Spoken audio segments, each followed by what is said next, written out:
नमस्कार दोस्तों, मैं एक शर्मी चंद्रशेखर ओगले आपका अपने Shani share market YouTube channel पे स्वागत करता हूँ। हम देखेंगे निफ्टी और बैंक निफ्टी का एनालिसिस। आज थी बैंक निफ्टी की एक्सपायरी और कल है निफ्टी की। अब आज का डाटा एफआईडीआई का मिला नहीं है। ये 20 अगस्त का जो शो कर रहा है मनी कंट्रोल पे, ये है -1457 जो कल का सेलिंग किया है। मतलब एफआई कंटिन्यूसली अगर आप देखोगे इस महीने पूरा सेलिंग कर रहा है। -33,000 का सेलिंग कर चुका है, -33,000 करोड़ का। और डीआई जो है 38,000 का बाइंग कर चुका है। तो आप अंदाजा यहाँ से लगा सकते हो कि मंथली अब हमारे पास कितना अमाउंट आता है इंडिया से ओनली। ये हो गया। अभी हम देखेंगे कि आज सिर्फ और सिर्फ एक आईटी सॉरी एफएमसीजी और मेटल सेक्टर, ये दो ही मीडिया सेक्टर, ये दो ही सेक्टर 1% से ज्यादा पॉजिटिव क्लोज दिए। बाकी सारे निग्लिजिबल पॉजिटिव क्लोजिंग दिए। पीएसयू बैंक का अगर देखते हो या निफ्टी रियलिटी, वो सबसे ज्यादा नेगेटिव रहा है निफ्टी रियलिटी। बाकी स्मॉल कैप मिड कैप ने भी अच्छा परफॉर्मेंस किया है। आज का ओवरऑल मार्केट देखोगे तो निफ्टी पॉजिटिव क्लोजिंग दिया है, बैंक निफ्टी ने माइनस क्लोजिंग दिया है। एफएमसीजी ने अच्छा का क्लोजिंग दिया। प्लस मुझे यहाँ पे अगर वनडे का मैं चार्ट लगाता हूँ एफएमसीजी में, तो लाइफ टाइम हाई पे है एफएमसीजी। तो यहाँ से अगर ये ब्रेकआउट देता है तो हमें एक अच्छी मूवमेंट एफएमसीजी में देखने को मिलेगी। तो एफएमसीजी के स्टॉक पे भी आपने नजर रखनी, कौन से स्टॉक कब बाय करने हैं। तो उसका इंडेक्स को भी देखना बेहद जरूरी है। उसके इंडेक्स को देख के आप बाय करोगे तो आपके लिए ये बेटर रहेगा। निफ्टी का देखोगे तो ये बुलिश कैंडल है।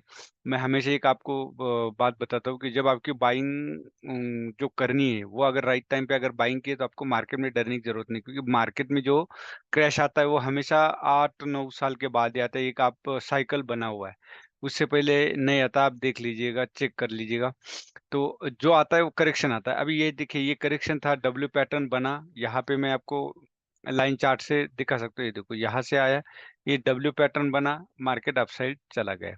अब देखो बिल्कुल मार्केट कहाँ पे 24,770 और लाइफ टाइम हाई क्या है 25,080। तो मतलब 250-300 पॉइंट बाकी। 300 पॉइंट तो कल एक दिन में भी मूवमेंट दे सकता है 300 पॉइंट की। तो मार्केट कब नीचे आएगा कब ऊपर जाएगा कोई पता नहीं। अब मेरा मानना यह है कि मार्केट एक बार 24,470 के आसपास, मतलब 24,500 के आसपास आना चाहिए। अगर नहीं आता तो सीधा अपसाइड भी जा सकता है। इसमें कोई मार्केट है, इस पे हमारा कोई कंट्रोल नहीं है। लेकिन डब्ल्यू पैटर्न बना के अपसाइड तो जा चुका है। अब आएगा भी तो यहाँ तक आ सकता है 24,470 के आसपास। अब आरएसआई अगर आप यहाँ देखना चाहोगे तो अभी भी मैं ये कहूंगा कि आरएसआई निगेटिव नहीं है। क्योंकि ये सपोर्ट लिया है, यहाँ देख सकते हो। ये जो लाइन है, यहाँ पे अगर मैं हॉरिजॉन्टल लाइन ड्रॉ करता हूँ तो आपको ये पता चलेगा बार बार यहाँ से सपोर्ट ले रहा है। तो हमें यहाँ पे बाय करना बेटर था। आप देख सकते हो यहाँ बार बार यहाँ से बाहर से एक्टिव हो रहे हैं और सेम यहाँ पे बाहर से एक्टिव हुई। तो आपको इन्वेस्टमेंट जो करनी थी यहाँ से करना बेटर था। तो मैं इसलिए बोलता था आप इन्वेस्ट करो, कुछ अमाउंट अपने पास रिजर्व रखो, बाकी आप कर सकते हो। और ये वही हुआ, मार्केट डाउन कब आया, फियर तैयार किया और अपसाइड जा रहा है। अब आप यहाँ जाके कहाँ पे आप करोगे एंट्री, 25,080 के ऊपर जब जाएगा तब आप एंट्री करोगे। फिर वहां से कई करेक्शन आ जाएगा, फिर आप डर जाओगे। तो हमेशा जब भी करेक्शन आता है 0.5 वगैरह का, तो आप जरूर उसमें बिंदास एंट्री करना चाहिए। अब आवरली हम यहाँ पे चार्ट देखेंगे। आवरली चार्ट में हमें क्या देखने को मिलता है, आप यहाँ देख सकते हो। एक छोटा छोटा करेक्शन देते हुए मार्केट अपसाइड गई। यहाँ भी पिनट बना है, सॉरी यहाँ ट्रायंगल बना है, यहाँ पे पिनट बनाते हुए मार्केट अपसाइड जा चुका है। अब आवरली में आपको एक एक रेजिस्टेंस कहाँ पे दिखता है, यहाँ पे। क्योंकि यहाँ जो बायर्स जब गैप डाउन ओपन दिया था तो बायर्स यहाँ पे बार बार एक्टिव हो रहे थे। सॉरी सेलर्स, यहाँ पे देख सकते हो, यहाँ से सेलर्स एक्टिव हुए, फिर सेलर्स एक्टिव हुए, फिर एक बार उन्होंने अपसाइड जाने की कोशिश की, सेलर्स एक्टिव हुए। तो मतलब ये सेलर्स का एरिया जो 24,840 है, ये एक रेजिस्टेंस का काम कर सकता है। अगर ये ब्रेक होता है तो मैं कहता हूँ 25,080 टच कर सकता है। अब 5 मिनट हम देखेंगे, बहुत ज़्यादा एनालिसिस नहीं करेंगे। अब आप लोगों को डेली की जो मेरा व्यूवर्स है उनको पता चल गया कि मैं किस तरह से एनालिसिस करता हूँ, किस तरह एंट्री के लिए अगर आपको एंट्री करनी की नौबत आती तो कहाँ पे करते? तो आप यहाँ एक एंट्री कर सकते थे, या तो यहाँ क्यों एंट्री कर सकते थे? अगर ये 2 लाइन यहाँ पे जो डबल बॉटम बना है, ये जो डबल बॉटम बना है, इसको अगर हम जॉइन करते हैं, तो आपको पता चलेगा कि यहाँ पे थर्ड टच हुआ, और थर्ड टच में डोजी कैंडल दी, तो इसके ऊपर बाय और इसके ऊपर स्टॉप लॉस, आपको इन 15 मिनट में ही पूरे दिन का आपको ट्रेड मिल जाता है। तो जब भी ऐसी सिचुएशन आती है, तब भी एंट्री कीजिए। एंट्री करने का हर चीज़ का आपको इंतज़ार करना बेहद ज़रूरी है। अब सेकंड एंट्री कहाँ थी? ये बना था असेंडिंग ट्रायंगल। इसको थोड़ा-सा अगर यहाँ देखोगे तो ये डाउन जो लाइन है, तो इसको हम ये भी बोल सकते हैं सिमेट्रिकल ट्रायंगल। इसको ब्रेक करने के बाद ये जो डोजी कैंडल बनी थी, इसको इन्वर्टेड हैमर जो बना था, इसके हाई के ऊपर बाय करते और इसके लो पे स्टॉप लॉस होता, तो भी आपको एक अच्छी मूवमेंट यहाँ देखने को मिलती। कल को अगर मैं कहता हूँ ये 24,740 के आसपास आती है, तो आप यहाँ पे बाय कर सकते हो, क्योंकि अब ये पिनट बन चुका है ये। और अगर आपको सेल करना है, तो सेल अभी आपको 24,699 के आस-पास ही करना पड़ेगा, मतलब जब ये ब्रेक होगा तभी आप कर सकते हो। अदरवाइज़ आपको जो सेल करना है, तो यहाँ पे यम पैटर्न और लोअर हाई जब लगते, तभी आप कर सकते हो। लोअर हाई का मतलब होता है, अब इस तरह से ये लगा, फिर ये लगा, इसको ब्रेक किया, ये लगा, फिर आप यहाँ पे एंट्री कर सकते हो और ये स्टॉप लॉस होगा, और आपको एक अच्छी मूवमेंट यहाँ देखने को मिल सकती है। इस तरह से आपको हर समय पैटर्न का ख्याल रखना पड़ेगा।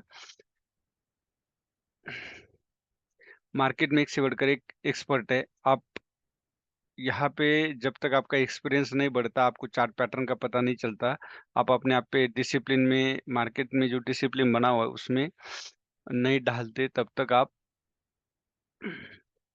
ऑप्शन ट्रेडिंग से दूर रहना चाहिए। लेकिन इंडेक्स का देखना इसलिए बेहद ज़रूरी है, इंडेक्स को समझना, क्योंकि आपको जो भी स्टॉक में इन्वेस्ट करना है, उसके लिए आपको इंडेक्स का ट्रेंड समझना बेहद ज़रूरी है। तभी आप, जब तक इंडेक्स का ट्रेंड नहीं समझ में आएगा, तब तक स्टॉक में एंट्री करना ये मूर्खता होगी। यहाँ पे डोजी कैंडल बनी हुई, डोजी का मीनिंग क्या है? ये dragon fly doji is more positive bullish candle. तो इसका अगर हाई ब्रेक होता है 50,780, तो आप अपसाइड जा सकते हो। लेकिन ये एक रेजिस्टेंस का काम करेगा 51,000, क्योंकि ये साइकोलॉजिकल रेजिस्टेंस है। ये अगर ब्रेक होता है, तो हमें एक अच्छी मूवमेंट मिलेगी। बैंक निफ्टी में अभी भी उस तरह से बुलिश मूवमेंट नहीं, जिस तरह से निफ्टी में आती है। अगर हम आवरली का चार्ट देखते हैं, तो यहाँ पे आवरली में हमें आरएसआई पॉजिटिव नज़र आता है, अप ट्रेंड, सॉरी पॉजिटिव नहीं, अप ट्रेंड में नज़र आता है। यहाँ पे देख सकते हो, ये जो निफ्टी ने जिस तरह से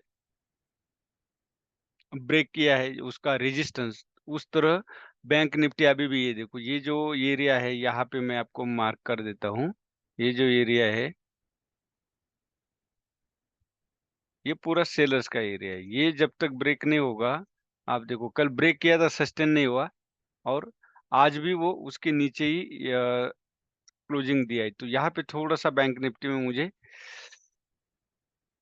और क्या, कैंडल भी देखोगे तो इन्वर्टेड हैमर दिया। हाँ, अगर ये ब्रेक होता है, तो समझ लो ये पूरा, ये सेलर्स की ताकत है। जो अपसाइड वीक है, ये सेलर्स की ताकत है। ये ब्रेक करता है, तो आप अपसाइड जा सकते हो। फर्स्ट टारगेट आपका 51,000 होगा, तो आपको 250 पॉइंट की ये रेंज मिलेगी। 5 मिनट अगर आप देखोगे, तो ट्रेड यहाँ पे बनता था। ये देखो, यहाँ पे एक ट्रेड बनता था। क्यों बनता था? क्योंकि नीचे से सपोर्ट लाइन थी। यहाँ पे कल जो साइकोलॉजी क्या थी, यहाँ डबल बॉटम बन चुका था और मार्केट बायर्स यहाँ से एक्टिव हो चुके थे। तो आप यहाँ पे अगर देखते हो, या इस लाइन पे आप देख सकते हो, जो मैं इस कैंडल पे रख रहा हूँ, तो आप, ये हैमर कैंडल बनी थी, तो आप इसके ऊपर बाय करते हो, तो एक अच्छी मूवमेंट यहाँ पे देखने को मिलती है। आज एक्सपायरी थी, एक्सपायरी में आपको पता ही है, मार्केट ने एक मूवमेंट अच्छी दी है, ऐसी बात नहीं है। आज जो भी ट्रेड किया होगा, प्रॉफिट में होगा। और यहाँ पे डब्ल्यू पैटर्न बना है, मार्केट को जब भी अपसाइड जाना है, तो डब्ल्यू पैटर्न बना के जाता है। तो ये डब्ल्यू पैटर्न आप इस कैंडल पे, ये जो ग्रीन कैंडल है, इस पे बाय कर सकते थे। क्यों? क्योंकि हायर लोज लग चुका था। यहाँ पे डबल बॉटम बन चुका था। यहाँ पे डबल बॉटम बनाया था, तो जो हायर लोज है, इसके ऊपर अगर आप बाय करते तो आपको एक अच्छा मूवमेंट यहाँ भी देखने को मिलता। कल अगर 50-500 के आसपास आता है, रेंज को ध्यान रखिए। क्यों बोल रहा हूँ? क्योंकि डब्ल्यू पैटर्न इसको ब्रेकआउट के बाद एक बार यहाँ आना चाहिए, तभी ये अपसाइड जाने के लिए ब्रेक कर सकता है। जो 50-770 का रेजिस्टेंस, तो 780 का। अगर यहाँ पे ओपन होता है कल, तो आप यहाँ पे कोई भी हैमर वगैरह कैंडल बनती है 5 मिनट में, तो आप उसके ऊपर बाय कर सकते हो। यही था आज का निफ्टी और बैंक निफ्टी का एनालिसिस। बैंक निफ्टी अभी भी जो रेजिस्टेंस है वो ब्रेक नहीं हुआ, लेकिन निफ्टी बिल्कुल मुझे बुलिश नजर आती है। अभी वो बिल्कुल ईटीएच के नजदीक जा रहा है धीरे धीरे। मतलब मार्केट डाउन कब आया और अपसाइड कब जा रहा है, ये जो एनालिसिस करता है उसी को पता चलता है। बाकी जो न्यूज के ऊपर ट्रेड करते हैं उनको तो मैसेज भी अभी भी लेट मिलेगा, क्योंकि अभी भी उनके दिमाग में ये होगा कि मार्केट और कितना गिरेगा। अभी गिरेगा क्या मार्केट? ईटीएच की तरफ जा रहा है निफ्टी। यही था आज का एनालिसिस। वीडियो अच्छा लगे तो लाइक शेयर और सब्सक्राइब जरूर कीजिए। धन्यवाद। जय हिंद, जय भारत।